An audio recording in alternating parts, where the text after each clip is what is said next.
Welcome back to the channel. So as I mentioned, we're watching a video. Sorry about the toe down setup behind me, but I'm using one of my TVs to bounce this video off of. It's more of an audio. It's only a 15-minute short, so we're doing a review on that, and so that we could open up this topic for discussion on addiction.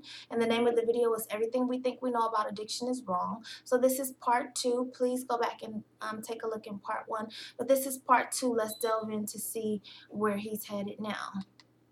About this middle row here, right? Imagine all of you for 20 days now went off and used heroin 3 times a day. Some of you look a little bit more enthusiastic than others at this prospect. Don't worry, it's just a thought experiment. Imagine you did that, right? What would happen? Now, we have a story about what would happen that we've been told for a century. We think because there are chemical hooks in heroin, as you took it for a while, your body would become dependent on those hooks, you'd start to physically need them, and at the end of those 20 days, you'd all be heroin addicts, right? So do we all agree on that? He's saying that basically what we believe we know about addiction is that people take this drug and they become addicted. He says, so if that is true, if we all took heroin for a number of days, at the end of that number of days, we'd all be addicted. That's what I thought. First thing that alerted me to the fact something not right with this story. So it was explained to me, if I step out of this TED Talk today and I get hit by a car and I break my hip, I'll be taken to hospital and I'll be given loads of diamorphine. Diamorphine is heroin. It's actually much better heroin than you're going to buy on the streets because the stuff you buy from a drug dealer is contaminated, actually very little of it is heroin, whereas the stuff you get from the doctor is medically pure. And you'll be given it for quite a long period of time. There are loads of people in this room who may not realize that you've taken quite a lot of heroin, right? And anyone watching this anywhere in the world, this is happening. And if what we believe about addiction is right, those people are exposed to all those chemical hooks. What should happen? They should become addicts. This has been studied really carefully. It doesn't happen. You will have noticed if your grandmother had a hip replacement. So there we have it. He said, so what happens? He's saying that not everyone who does that becomes an addict. And he's giving us a further example. Remember, in any kind of thing that we're studying, we always want research-based practices to implement as a result. And that simply means that resolving issues and problems based on experiences that we know will work, instead of just assuming that something is the best way.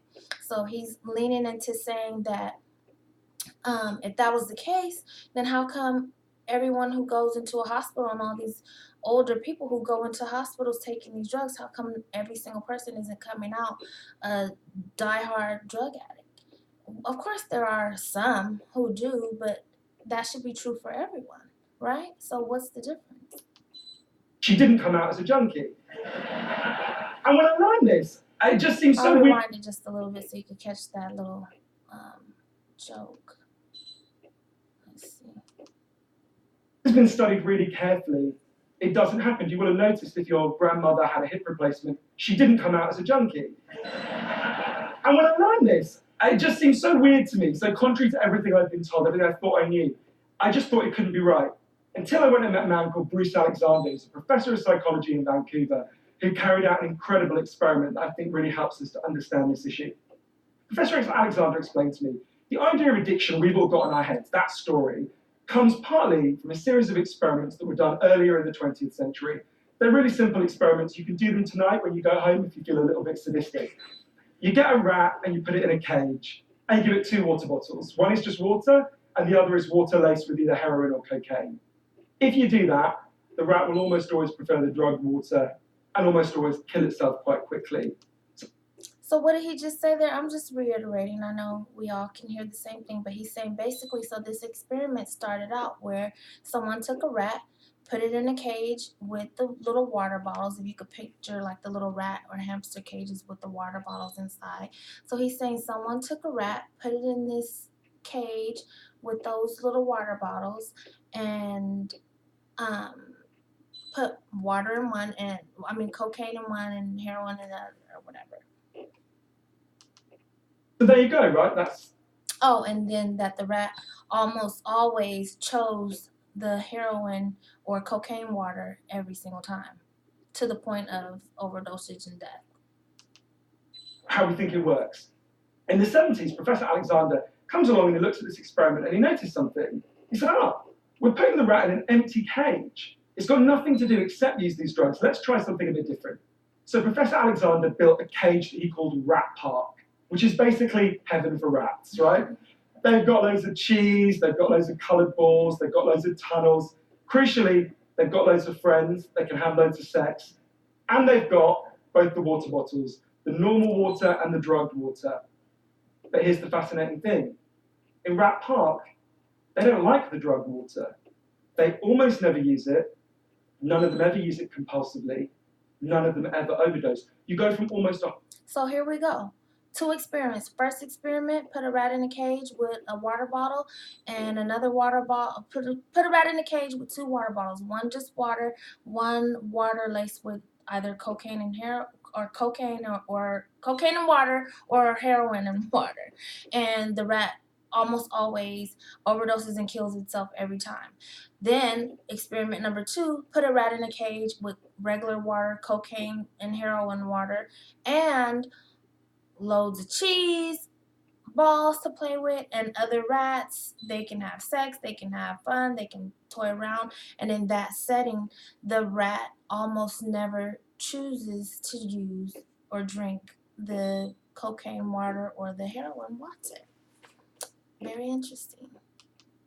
100% overdose when they're isolated, to 0% overdose when they have happy and connected lives. Now, when he first saw this, Professor Alexander thought, maybe this is just a thing about rats. They're quite different to us. Maybe not as different as we'd like, but But fortunately, there was a human experiment into the exact same principle happening at the exact same time.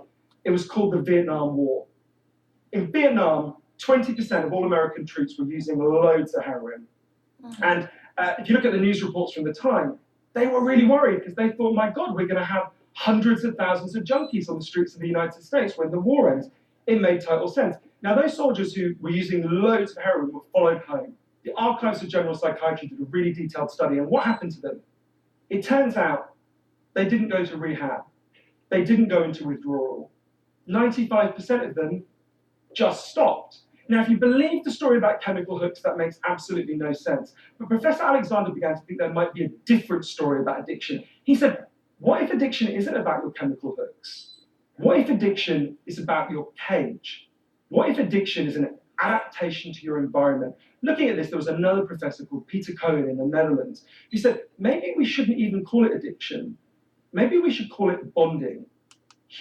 So we'll stop it there and cut it off. We're at 7 minutes. So just think about that. We had 2 experiments. The rat in a cage with water and cocaine or heroin water kills itself every time by overdosing. Rat in a cage with a better environment, with lots of toys, lots of food, lots of other rats as friends where they can, do whatever.